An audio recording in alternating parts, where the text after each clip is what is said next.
Estamos gravando agora, então iniciando a nossa aula, revisão para a OAB, exame 39, Direito Administrativo. Então vamos lá. Professor César Babler aqui, é um prazer estar aqui com vocês, pessoal. O pessoal vai chegando devagarzinho na nossa aula, nosso encontrão do feriado, né? Faz tempo já que eu faço isso e coincidentemente sempre dá para encaixar num feriado. Então a gente vem fazendo constantes revisões em todas as provas da ordem, já é antigo isso, revisão da OAB de véspera, tá? Dá tempo de fazer uma revisão maior por conta do bate-bola que é curtinho, então a gente faz uma revisão mais longa aqui. Vamos lá então para a nossa revisão. Vamos começar então com bens públicos. Vamos começar com bens públicos? Deixa eu ver como é que vocês estão aqui. Bom, a galera tá aí, tudo certo? Bastante gente aí assistindo, perfeito. Vamos lá. Então, começando a nossa revisão. Bora para a revisão. Temos aqui sobre bens públicos. Vamos falar um pouquinho sobre bens públicos. Quando eu falo de bens públicos, pessoal, o que eu estou falando? Eu estou falando de uma repartição pública, eu estou falando de um automóvel do poder público, eu estou falando de uma rua, de uma praça, eu estou falando até de um terreno, de um bem público que o poder público nem usa. Mas esse terreno, esse bem público que não é utilizado, eventualmente ele é público e pertence ao poder público e tem as características de público. Então vamos lá. Bens públicos. Vou pôr para vocês aqui o tema. Bens públicos. Quais são as características dos bens públicos? Bora lá para isso. Os bens públicos são, isso tem que guardar para a prova, hein, galera? Os bens públicos são, inalienáveis.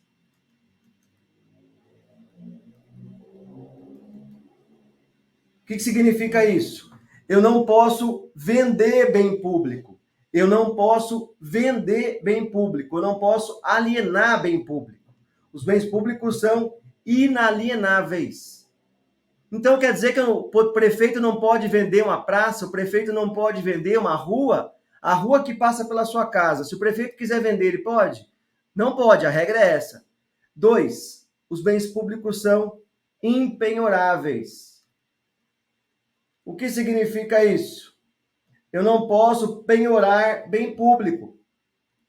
Então, se eu tiver num processo contra o Estado, eu entrando com uma ação contra o Estado, eu posso pedir, olha, juiz, penhora esse automóvel aí da viatura policial para pagar meus créditos? Não posso, porque o bem público é impenhorável. Ah, mas nem aquele terreno público que ele tinha, o poder público, e não estava usando? Não. Os bens públicos são impenhoráveis. Terceira e última característica. Os bens públicos são imprescritíveis.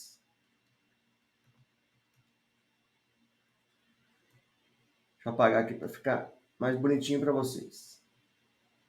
Os bens públicos são imprescritíveis. Ah, professor, mas o que significa isso? Significa que eu não posso usucapir bem público. Mas como assim? Vamos supor que eu fiquei por um tempo no bem público, 15 anos, por exemplo, morando num terreno do poder público. Depois de um tempo eu pergunto para o advogado, doutor, eu posso usucapir esse terreno? Qual é a resposta correta do advogado? O advogado corretamente vai ter que responder que não. Por que você não pode usucapir um bem público? Porque os bens públicos são imprescritíveis, não estão sujeitos a usucapião. Fechou? Essas 3 características vocês têm que saber, tá, pessoal? Essas 3 características são importantes. Agora, eu queria que vocês guardassem uma exceção em uma delas, para a gente mudar de matéria, mudar de tema. A exceção está aqui, ó, na inalienabilidade. Vocês lembram, os que tiveram aula comigo, lembram disso. Aqui, tem uma exceção. Só nela, só nessa característica.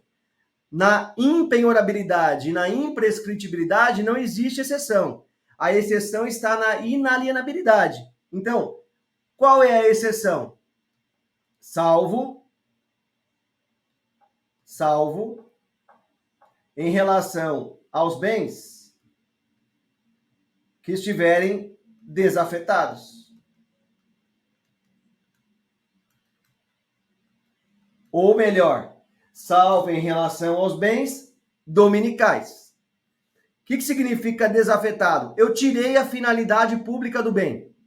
Aqueles bens que o poder público não usa para nada, aqueles bens que não têm finalidade pública, que não podem ser usucapidos, que não podem ser penhorados, podem, entretanto, ser alienados. Guardem isso. Então, os bens desafetados podem ser alienados. Deixa eu ver se eu consigo fazer um quadradinho aqui para você lembrar desse ponto. Esse é o ponto importante. Os bens dominicais ou desafetados podem ser alienados. Em relação a bem público, beleza? Acho que todo mundo tá beleza.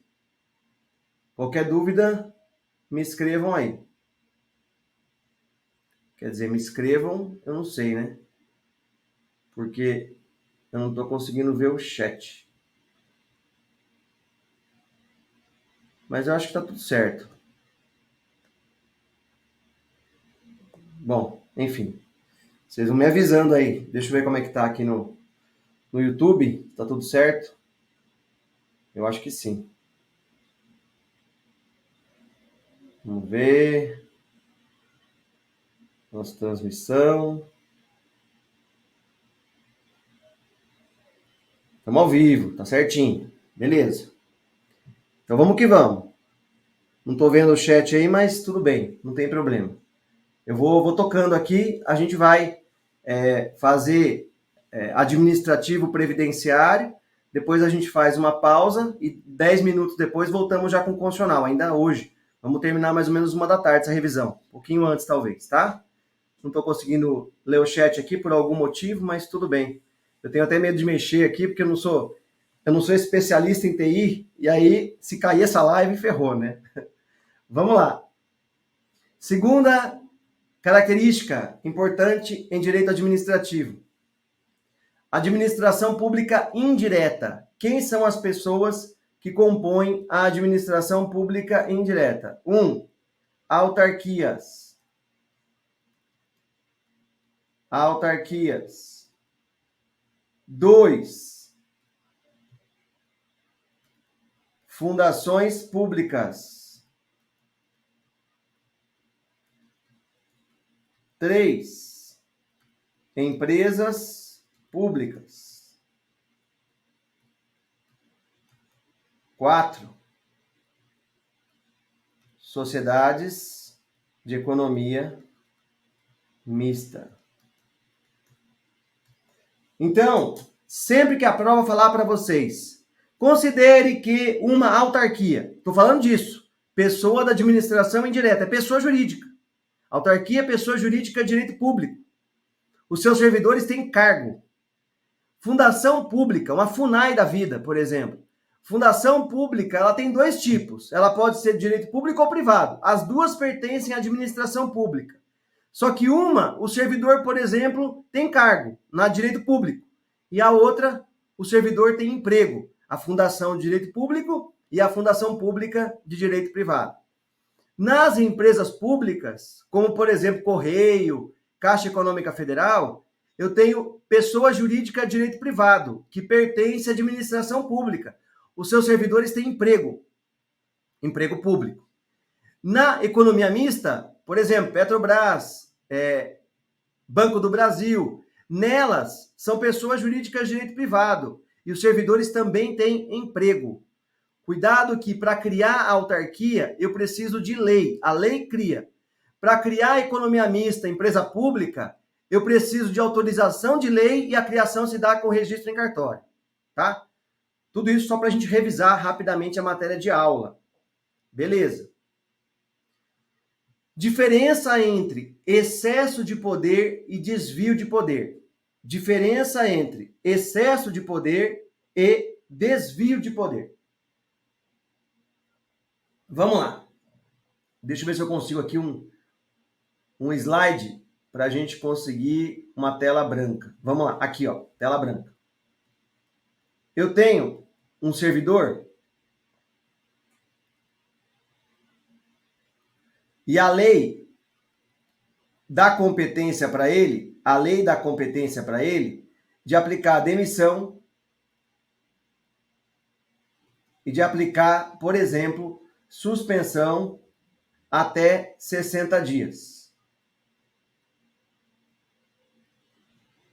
Demissão e suspensão até 60. Suspensão vai até 90, mas só para a gente entender aqui. O servidor aqui, o outro, o João, a lei dá competência para ele aplicar a suspensão até 30 dias e a advertência. Beleza? Vamos supor que esse é o servidor 1 e esse é o servidor 2. O servidor 3 foi punido, fez coisa errada na repartição. E quem aplicou a pena nele foi o servidor 2. Quem assinou a pena dele foi o servidor 2. E aplicou nele uma demissão. Demissão. Então vejam, a lei fala que o servidor 1 pode demitir, o servidor 2 pode suspender até 30 ou advertir. E o servidor 3 cometeu uma falta, que foi punida pelo servidor 2, que só tinha competência para suspender ou advertir, mas ele demitiu. Essa demissão está viciada? Resposta: a demissão está viciada. Essa demissão está viciada. Por quê? Como chama isso? Excesso de poder. Excesso de poder. O que é excesso de poder? Excesso de poder é o excesso de competência. Quando a gente faz mais do que poderia. Quando a gente faz mais do que poderia, eu tenho o chamado excesso de poder. Então, no excesso de poder, eu me excedo na competência que eu tinha. Tá? Beleza. Então, vamos lá.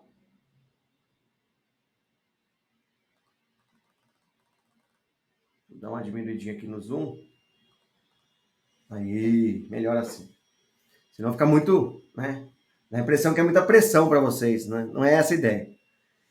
Então, excesso de poder é um vício na competência em que o agente pratica a competência além dos limites que a lei lhe deu. Pronto. Só isso, tá? Ok. Vimos excesso de poder. Deixa eu limpar essa tela aqui.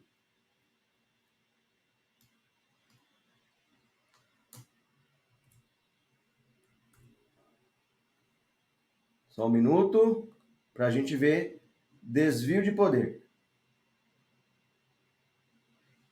Vamos lá. Essa matéria é importante, tá? Bem importante.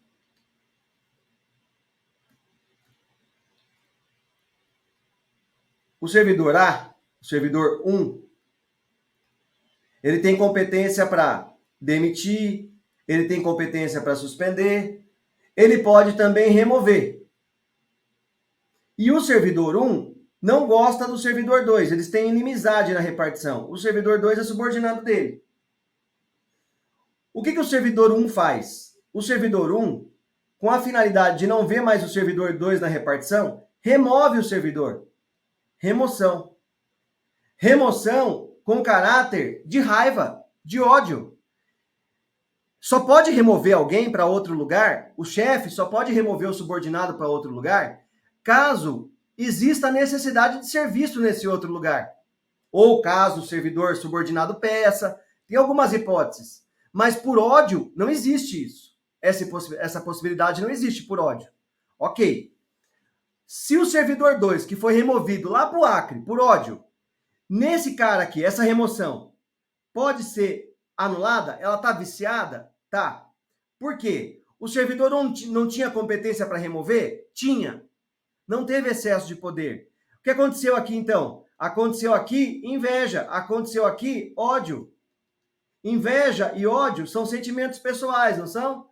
Então, ele desviou da finalidade pública. Quando um ato é movido por ódio, inveja, ganância, esses atos do poder público movidos por sentimentos pessoais são viciados pelo desvio de finalidade, tá? Então, excesso de poder é o excesso na competência, quando a gente faz mais do que podia. Desvio de poder é o desvio de finalidade, quando a gente age com sentimentos pequenos, com sentimentos mesquinhos, ódio, vingança, etc., que visam apontar sentimentos da pessoa e não o interesse da coisa pública, e não o interesse da boa gestão da máquina pública. Excesso de poder, competência. Desvio de poder, finalidade. Não pode confundir isso, tá? Beleza? Beleza. Terceira dica. Qual é a diferença entre anulação e revogação? Repetindo, qual é a diferença entre revogação e anulação? Falei ontem isso, numa das turmas da OAB. Se cair na prova, então, não tem desculpa, né? Quem está assistindo a aula hoje e quem fez a aula ontem sabe disso. A anulação. A anulação ocorre em razão do quê? A anulação ocorre em razão de ilegalidade. Vício.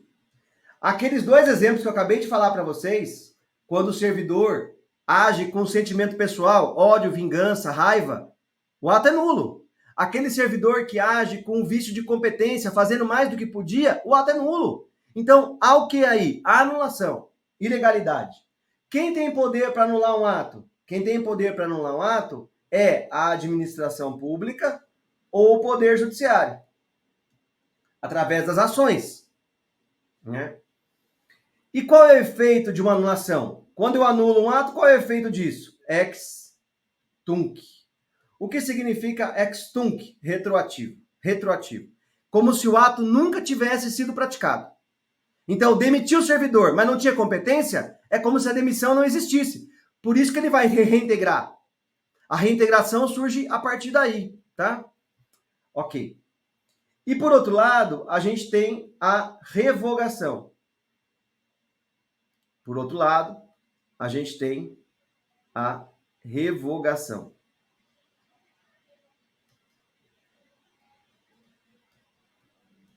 A revogação surge por qual motivo? A revogação surge por qual motivo? Interesse público. A revogação não é porque o ato está viciado e eu não consigo mais mantê-lo no ordenamento jurídico. Não é por isso. A revogação ocorre porque não interessa mais para a administração pública manter aquele ato. O exemplo clássico que eu dou em aula sempre para vocês são as mesinhas de bar. A administração resolveu tirar as mesinhas de bar daquele restaurante, daquele bar. Quando ela tira, sem que haja nenhum problema no alvará, quando ela tira esse ato, quando ela extingue esse ato, essa extinção se chama revogação.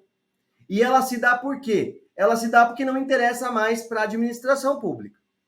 Revogação, então, por interesse público, quem pode revogar? Só a administração pública. Lembra disso, hein, pessoal? O Poder Judiciário não tem capacidade, não tem legitimidade para revogar os atos da administração pública. O Poder Judiciário só anula. A administração anula ou revoga, tá? Ok. E os efeitos são o quê? Ex nunc. Ex nunc. Daqui para frente.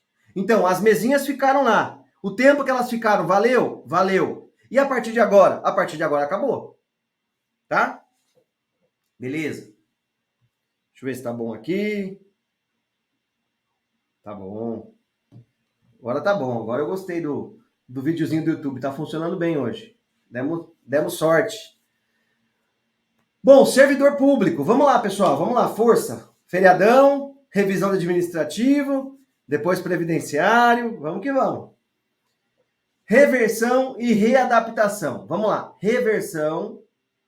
Depois no bate-bola eu reviso outras coisas. Reversão e readaptação. Vou colocar em duas cores diferentes aqui, para vocês não confundirem, hein? Reversão e readaptação. Não consegui duas coisas. Reversão e readaptação. A reversão acontece por que motivo? A pessoa fala, o professor, o doutor, eu reverti. É difícil você falar, alguém falar isso para você, né? Eu reverti. É estranho. A pessoa geralmente fala, eu reintegrei. Eles usam de reintegração para tudo. Mas, se for um cliente mais técnico, ele vai falar, eu reverti. Se ele falar que reverteu, o que você vai pensar? Esse cara estava aposentado. O aposentado que voltou.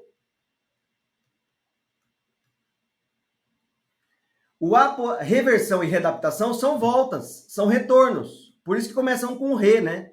São retornos. Então, deixa eu colocar aqui, ó. Retorno, volta. Quando o aposentado volta, eu chamo isso de reversão. Agora, o que seria então readaptação? Readaptação é quando o limitado vai para outra função. O limitado vai para outra função. Como assim o limitado? O cara foi viajar agora no feriado prolongado, vai ficar até terça-feira viajando. Mas ele sofreu um acidente de carro e ficou sem as pernas no acidente. Ele era motorista da repartição pública. Ele está limitado, ele não consegue mais fazer isso com o mesmo desempenho que ele fazia. Vão colocar ele em outra função. Colocando ele em outra função, isso se chama readaptação, tá? Então, a reversão acontece quando o aposentado volta. O cara foi aposentado, estava inválido, sarou, volta. O readaptado sofreu um acidente ou algum problema de saúde que gerou uma limitação funcional. Essa limitação funcional agora enseja o reenquadramento funcional dele para colocá-lo em outra função. Beleza? Beleza. Vamos que vamos. PAD e prescrição. Nas aulas de vocês, eu falo bastante sobre as penas do PAD, que são, vou revisar rapidamente aqui, advertência, suspensão até 90 dias, demissão, cassação de aposentadoria, essas são as mais importantes. O que eu quero trazer para vocês hoje aqui, depois em outras oportunidades a gente revisa outros temas, eu quero trazer hoje aqui a prescrição do PAD, e você não pode confundir prescrição do PAD com prescrição da improbidade, que daqui a pouco a gente vai chegar. Então vamos lá. Prescrição do PAD. Deixa eu ver se eu consigo fazer um risco aqui. Vamos lá. Advertência. Advertência. Suspensão. Demissão. E cassação. Então eu coloquei aqui as penas, tá? Advertência é uma pena. Suspensão é outra. Demissão e cassação estão juntas porque tem a mesma gravidade. A diferença é que uma, o demitido está ativa, e a outra, a cassação de aposentadoria, ele está inativo, aposentado, por exemplo.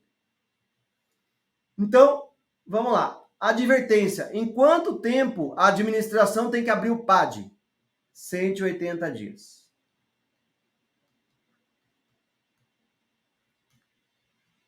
Suspensão. Em quanto tempo tem que abrir o PAD?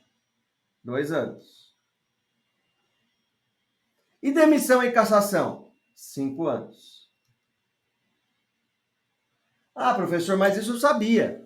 Então, se você sabia, perfeito. Os alunos costumam decorar os 5. Tomem cuidado na prova, porque acho que ele nunca cobrou, pelo que eu me recorde. A advertência nunca foi cobrado. 180 dias a prescrição. Suspensão, 2 anos. E uma outra questão um pouquinho mais difícil do que essa é: o servidor então praticou uma falta hoje, punível com suspensão. Eu tenho 2 anos para abrir o PAD contra ele a partir de hoje ou a partir de quando eu tomei conhecimento disso? Repetindo, o servidor praticou uma falta hoje, punível com suspensão.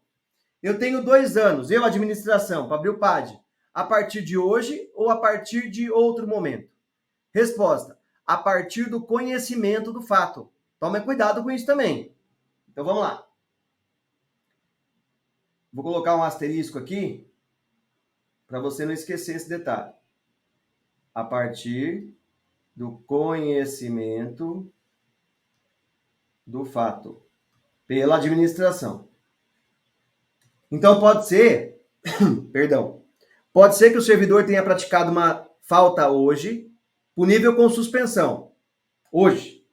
A administração só ficou sabendo disso daqui 2 anos. Só começa a correr o prazo de prescrição do PAD daqui 2 anos. Então ela vai ter mais 2 anos para abrir o PAD, a partir do momento em que ela tomou conhecimento. Então hoje, 15 de novembro de 2023, ela ficou sabendo 14 de novembro de 2025. A prescrição vai ocorrer 14 de novembro de 2027. Tá? Acho que todo mundo entendeu. É isso. Meu exemplo é de suspensão. Suspensão 2 anos. Se for advertência, muda o prazo. Se for demissão, muda o prazo. Todo mundo entende o que eu estou falando. Improbidade. Eu fiz de propósito, coloquei os gráficos de PAD e improbidade junto para vocês entenderem bem que uma coisa é uma coisa, outra coisa é outra coisa, e se ele cobrar servidor processo disciplinar, a resposta é uma, e se ele cobrar servidor improbidade, a resposta é outra. A prescrição muda, a forma de contagem muda, tudo muda. Vamos lá? Improbidade, espécies e elemento subjetivo. Então vamos lá. Espécies.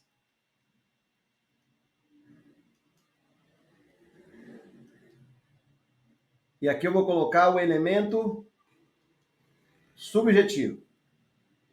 Quando eu pergunto para vocês espécies e elemento subjetivo, eu estou falando assim: quais são os tipos de improbidade que a gente tem no Brasil? Quais são as espécies de improbidade? Segundo, a improbidade se pratica com qual elemento subjetivo? Dolo, culpa, os dois, tanto faz. Vamos lá. Espécies, 1. Primeira espécie. Deixa eu colocar para vocês aqui em outra cor. Primeira espécie, enriquecimento ilícito. Enriquecimento ilícito. Como que se pratica a improbidade por enriquecimento ilícito? Por dolo, só por dolo. 2. Segunda modalidade. Lesão ao erário.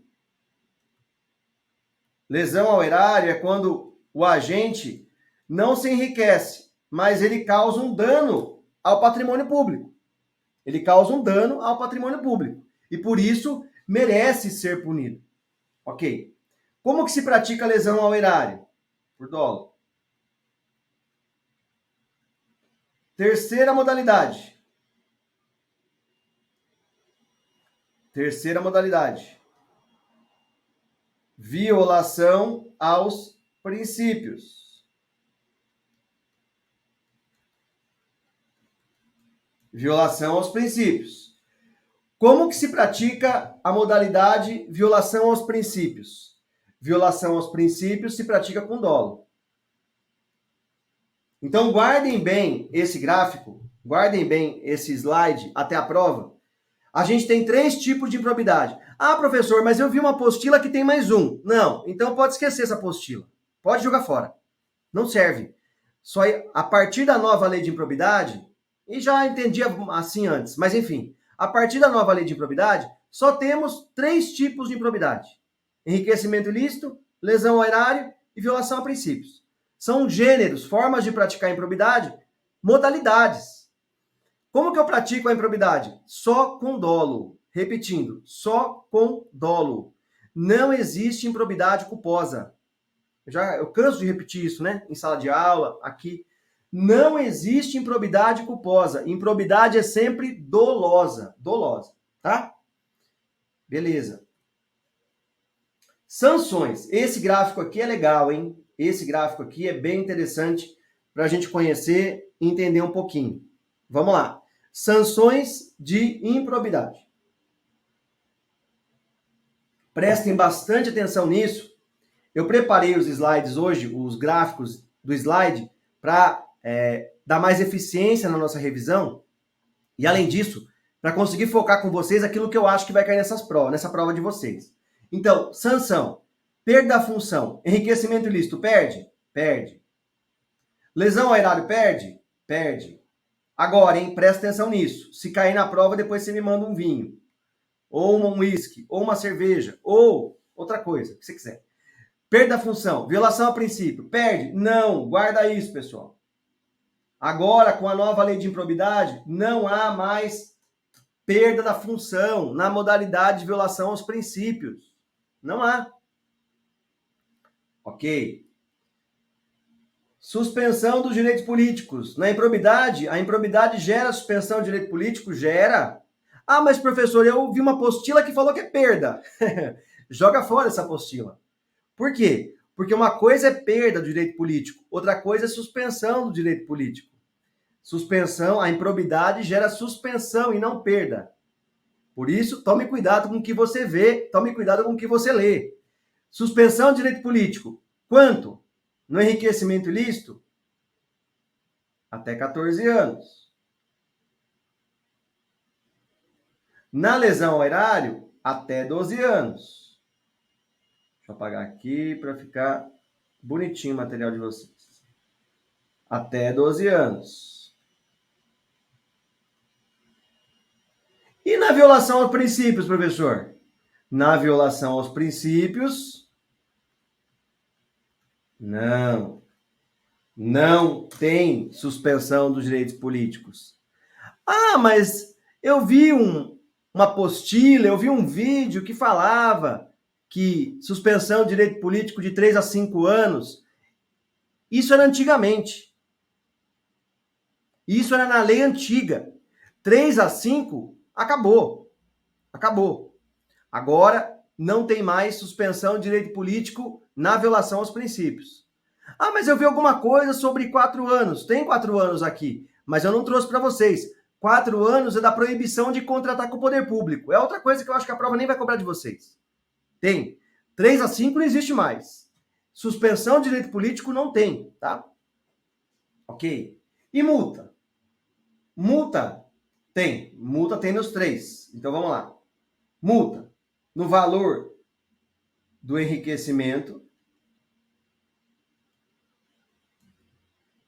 Na lesão, o valor da lesão. Então, eu, junto com o servidor público, dinamitei uma delegacia de polícia e explodi a delegacia de polícia.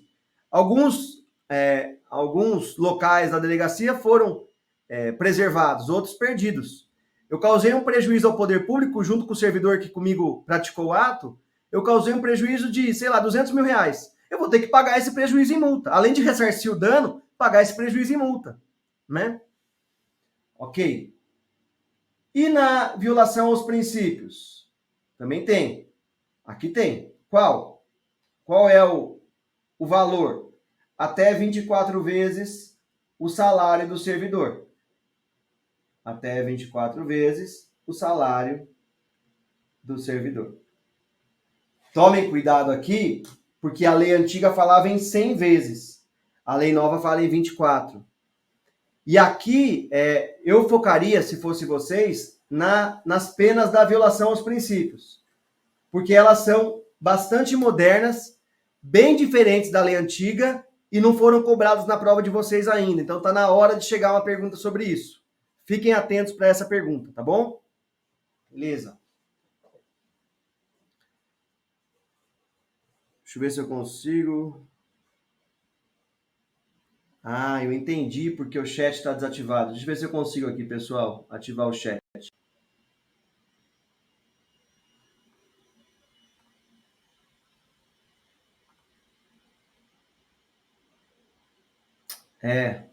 Eu coloquei que é conteúdo para criança. Aí, ferrou. Eu acho que é por isso. Vamos ver. Vamos ver se é isso. Não quero mexer muito aqui para não dar confusão. Mas queria ver se está tudo bem no chat aí. Para vocês me darem um feedback. Tô dando aula sozinho aqui, sem ver nada. Vai fazer o quê? Vamos que vamos. Depois a gente vê. Prescrição. Aqui, nossa, entramos num tema também sensível que eu acho que pode dar um chabuzinho na prova, hein? A prova vai pegar pesado aqui com vocês. Vamos lá, então. Opa. Bora, então, para a improbidade, prescrição. Vamos lá. Qual é o prazo de prescrição na improbidade?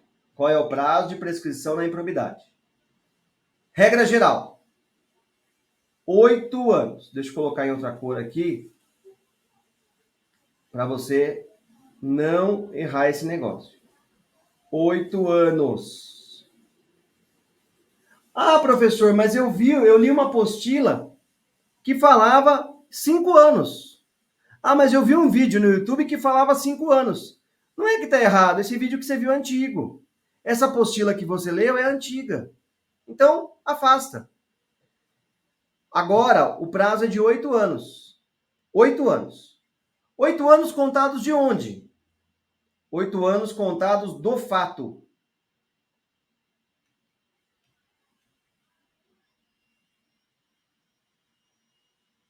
Como assim do fato? Eu pratiquei a improbidade hoje. 8 anos contados de quando a administração ficou sabendo ou de hoje? De hoje. O que eu falei, então, para você ficar esperto em relação ao PAD? Porque o PAD, vocês lembram? Se o servidor é demitido ou cassado a aposentadoria, 5 anos. Suspensão, 2 anos. Advertência, 180 dias. Contados de onde? Da data do conhecimento pela administração. E aqui? Aqui é do fato. Do fato, da prática do fato. Tá? Então, do fato. Essa é a prescrição comum. Essa é a prescrição básica. É a prescrição para iniciar o processo. Prescrição comum ou básica. Agora, temos outra novidade na lei de improbidade, que é um prazo de 4 anos. Tem que ficar atento para esses dois prazos, hein, galera? 4 anos. 4 anos para quê? 4 anos dentro do processo. Dentro do processo. E como que chama essa prescrição que acontece dentro do processo? Se demorar muito para acabar, para chegar na sentença, por exemplo. Chama prescrição intercorrente.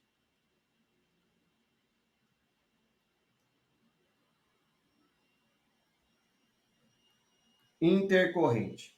Novidade na lei de improbidade. Novidade na nova lei de improbidade. Então, fiquem atentos para essa chamada prescrição intercorrente. Tá? Beleza. Deixa eu ver agora como é que vocês estão. Deixa eu ver se eu consigo mudar aqui. Bom, tá tudo bem. Eu acho que vocês estão gostando, estão marcando como gostei. Então é isso. Vamos que vamos. Vamos continuar então. Temos agora uma revisão sobre intervenção na propriedade. Eu queria revisar com vocês a diferença entre desapropriação e requisição administrativa. Então, voltando. A diferença entre desapropriação e requisição administrativa. Vamos lá? Vamos lá. Vou colocar de um lado a expressão desapropriação.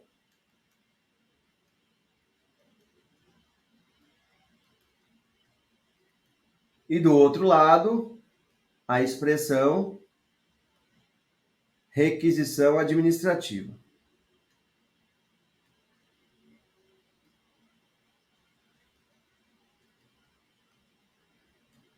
Vamos lá, a diferença básica é a seguinte.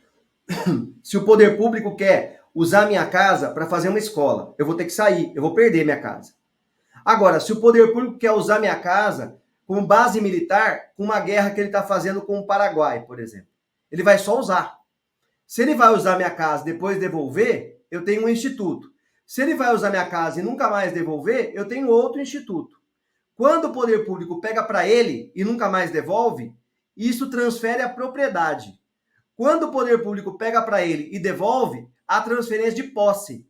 Nesse caso, da propriedade, chama-se desapropriação. No caso da posse, o nome é requisição. É só isso, simples assim. Então, Na desapropriação, a transferência de propriedade. O poder público pega para ele. Propriedade. Na requisição, há tão somente transferência da posse. Num, o poder público é dono. No outro, o poder público somente usa. Num, desapropriação, o poder público indeniza. E como que é a indenização? Prévia, justa e em dinheiro. Prévia, justa e em dinheiro. E no outro? No outro, a indenização é posterior à devolução, se houver dano. Se houver dano. Porque pode ser que não haja dano. O poder público usou minha casa como base militar. A guerra não foi por aí. A guerra foi pelo outro lado do país. Minha casa não tomou nenhuma bala de tiro. Não tomou nenhum tiro. Nem canhão, nem míssil, nada. Devolve. Não indeniza.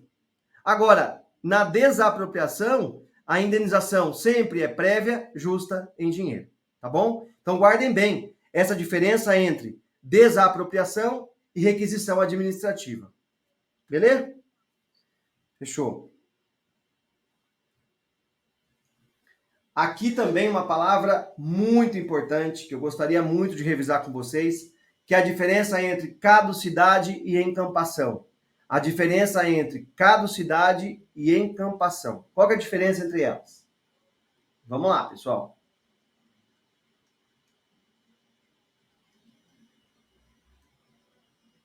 Caducidade. Encampação. Caducidade e encampação. Qual é a diferença básica entre elas? Primeiro, as duas acontecem numa concessão de serviço público. Concessão de serviço público. Então, eu estou no contrato de ônibus aqui. Concessão de serviço público. O poder público transfere para a empresa Alfa a prestação do serviço de ônibus, transporte coletivo. Se a empresa pisou na bola, se a empresa foi inadimplente, o que eu tenho aí? Eu tenho a caducidade.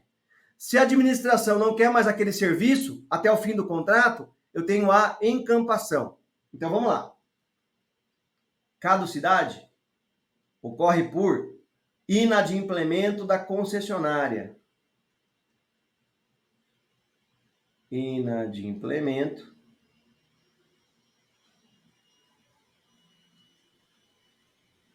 da concessionária. Então a empresa de ônibus está pisando na bola no contrato. Não está cumprindo o contrato regularmente. E a encampação?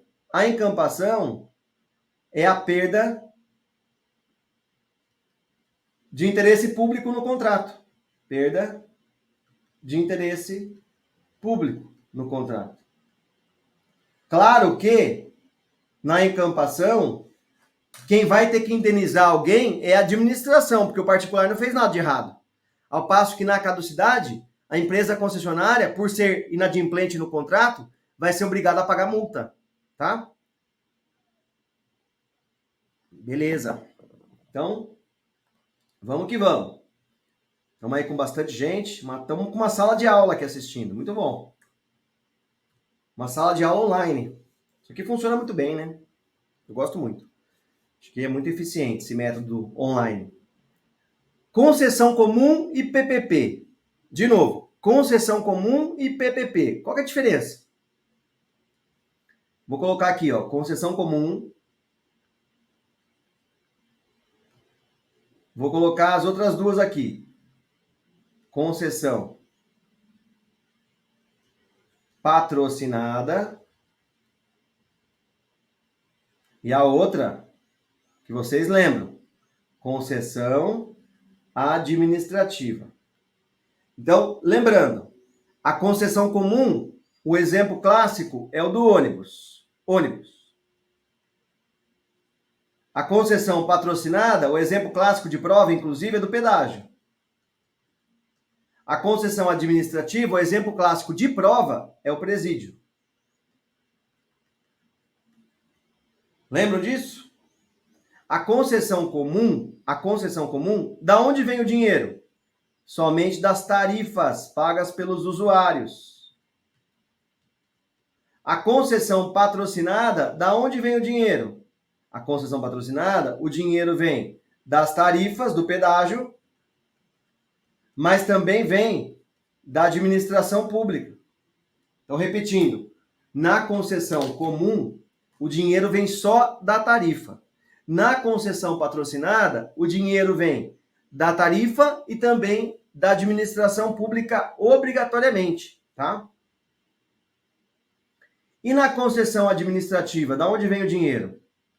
Na concessão administrativa, o dinheiro vem só da administração pública. Por quê? Porque o preso não paga tarifa. O preso não paga tarifa para ficar preso. Pelo contrário, a administração dá algumas vantagens ali, jogar bola, banho de sol, etc. Tô brincando. Então, concessão comum, concessão patrocinada e concessão administrativa. A patrocinada e administrativa, o pedágio e o presídio, são exemplos de PPP, parceria público-privada. A patrocinada e a administrativa. Fechou? Beleza. Então, vamos embora. Um tema que bomba nas provas da OAB, né? Um tema que bomba nas provas da OAB. Responsabilidade do Estado. Responsabilidade do Estado. Vamos lá, pessoal. Eu coloquei aqui tudo que se pode ver acerca desse tema, para a gente sintetizar, né, ponto a ponto aqui, bem rápido, sobre isso. Modalidade. O Brasil adotou a teoria do risco administrativo. Portanto, a responsabilidade no Brasil tem natureza objetiva. Temos a chamada, então, responsabilidade objetiva do Estado. Vou repetir. No Brasil, vigora a chamada responsabilidade objetiva do Estado. Responsabilidade objetiva do Estado. Beleza. Tem excludentes? Sim. Tem excludentes? Sim. Quais são elas? As mais importantes. Culpa exclusiva da vítima.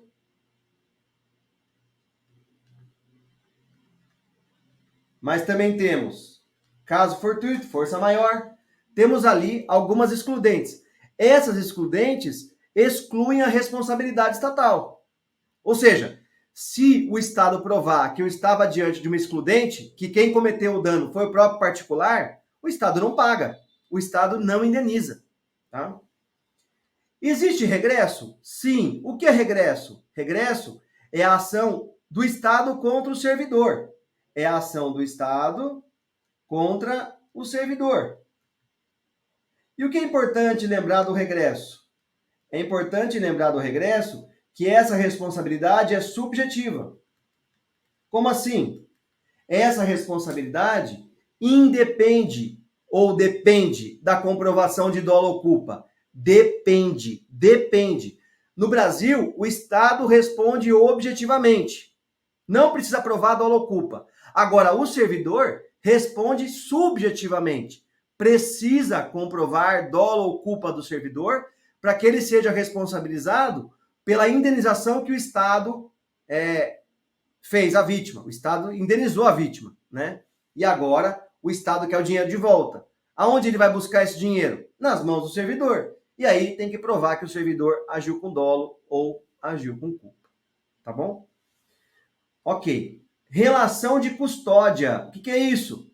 O preso morreu. Ou, tá na moda agora, a criança, sei lá, sofreu um bullying na escola ou falaram não para ela em algum momento.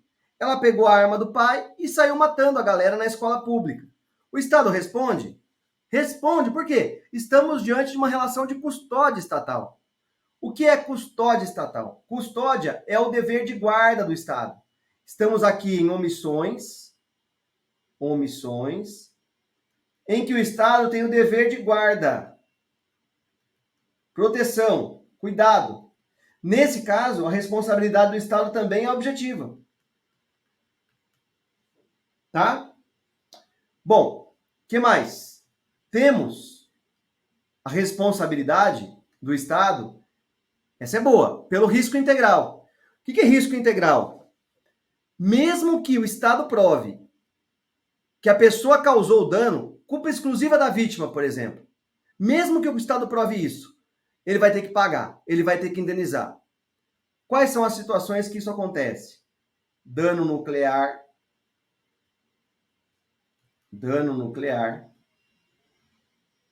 e atividade terrorista.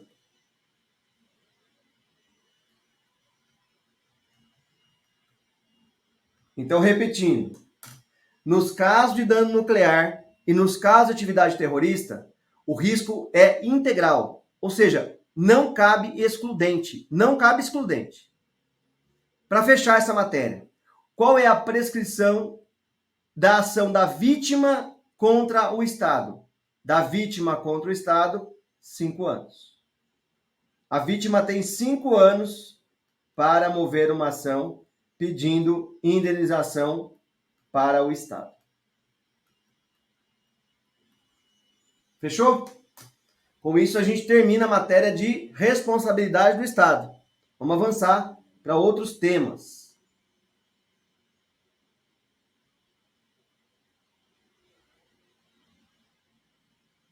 Vamos lá. Eu acho que está tudo certo aqui, a transmissão está boa.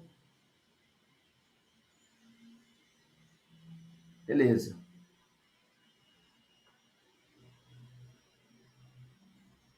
Vamos lá. Estamos com quase 1 hora de aula já. Licitações. Modalidades de licitação. Quais são as modalidades de licitação que a gente tem? Vamos ver. As modalidades são concorrência, basicamente para engenharia.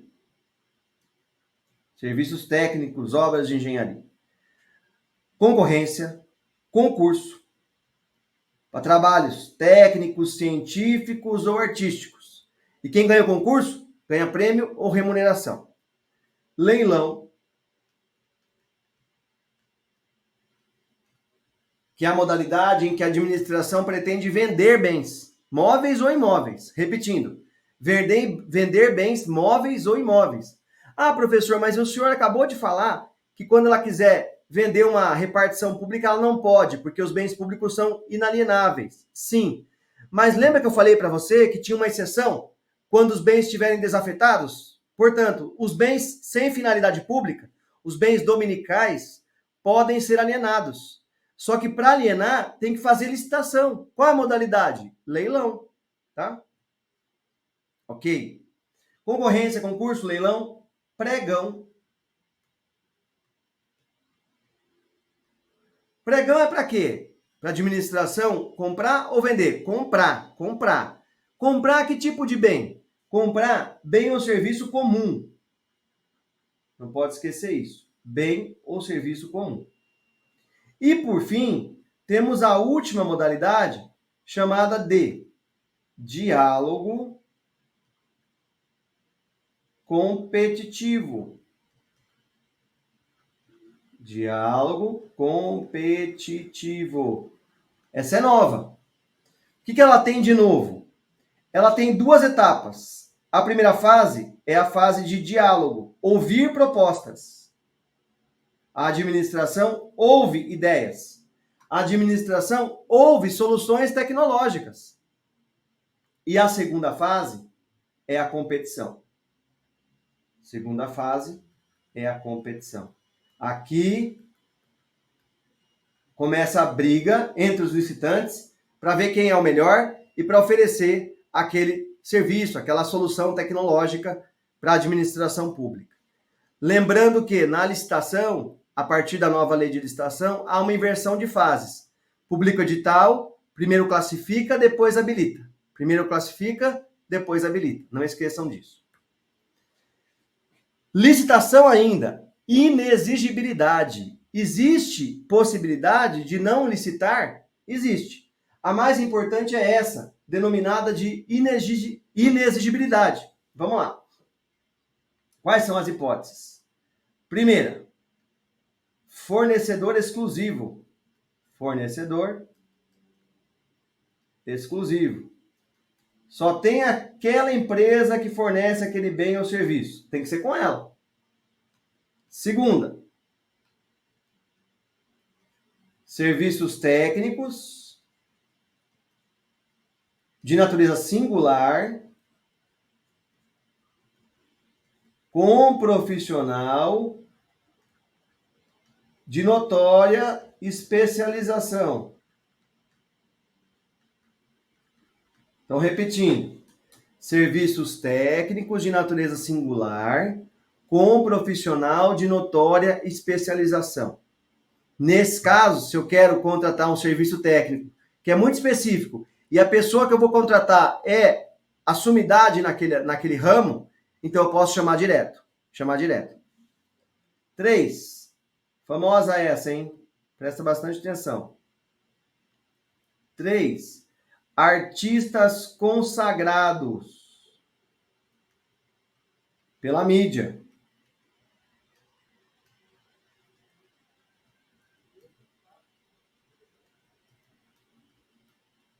Se eu tenho um artista consagrado, eu tenho lá um Pablo Vittar, uma Anitta, uma Cláudia Leite, um artista consagrado qualquer, que vocês gostem, sei lá, Jojo Todinho. Se eu tenho um artista consagrado, ele pode ser contratado pela prefeitura, por exemplo, para fazer um show sem licitação. Sem licitação. Por quê? Porque estamos diante de uma hipótese de inexigibilidade. Tá bom, pessoal? E a última hipótese que eu vou frisar com vocês aqui, que eu faço questão de frisar com vocês, que eu quero que vocês entendam ela, 4, porque eu acho que vai cair essa em breve, né, na prova de vocês. Não caiu ainda, é novidade. Compra ou locação de imóvel cujas condições sejam indispensáveis para a administração pública. Como assim? Aquele imóvel, a localização daquele imóvel é indispensável para que a administração construa uma escola ali. A prova vai falar para você isso. Se tiver essa expressão na prova, você pode marcar. A licitação é inexigível. Nesse caso, a administração não vai licitar. Não vai por quê? Porque ela é inexigível. Beleza? Falamos disso nos cursos, mas não custa repetir, né? Penalidades no contrato administrativo. Penalidades no contrato administrativo. Sempre que a administração pública fizer um contrato administrativo, ela vai aplicar penalidades? Ela pode aplicar penalidades? Sim. Quais são as penalidades aplicadas no contrato administrativo? Então vamos junto.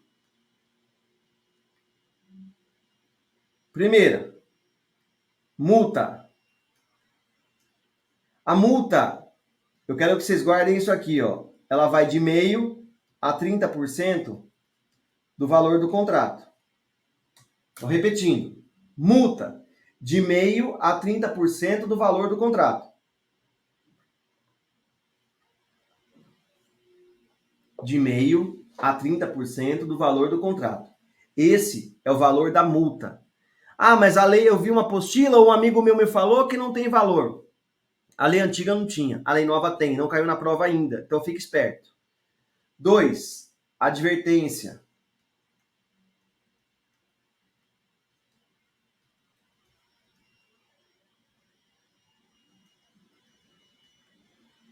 Advertência.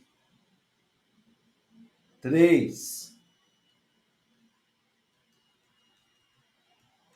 impedimento de contratar e licitar. Por quanto tempo? Até 3 anos.